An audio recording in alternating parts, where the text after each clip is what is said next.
I got a question from Jiki asking about proper forms, shapes, patterns. What's the best way to exercise basically? A couple tips I want to talk about. First of all, is active forms. Let's say I'm doing a deadlift with this object. Instead of just lifting up, I want you to always get the slack out. That means holding here, I'm gonna lift up a little bit and then activate my shoulder. Active shoulder. I want to retract together and then pull it down this way. Pull it together and down. That is called active shoulder. With that position and then a little bit of pulling up the object, now I got the slack out, okay? And then here I can use my leg and properly do a deadlift.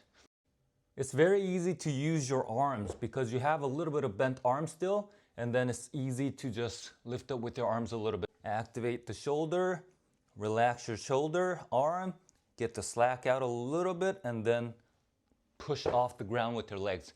That's just an example with the deadlift. Now let's talk about the shoulder, upper body. I want you to implement a lot of unilateral movements. That means just one side. If I'm doing a pull movement, if I'm doing one side here, I can really emphasize that external rotation that I always talk about in the previous videos.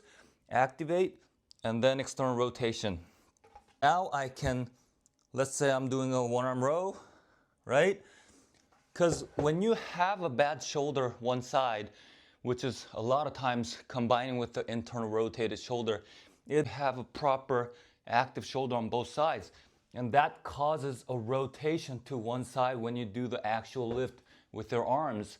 So I want you to do a lot of one side, really focusing on that first movement and then pull.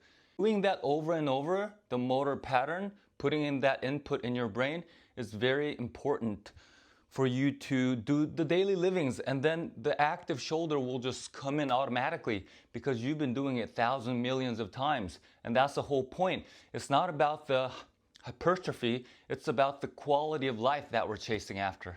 Thank you for the comment.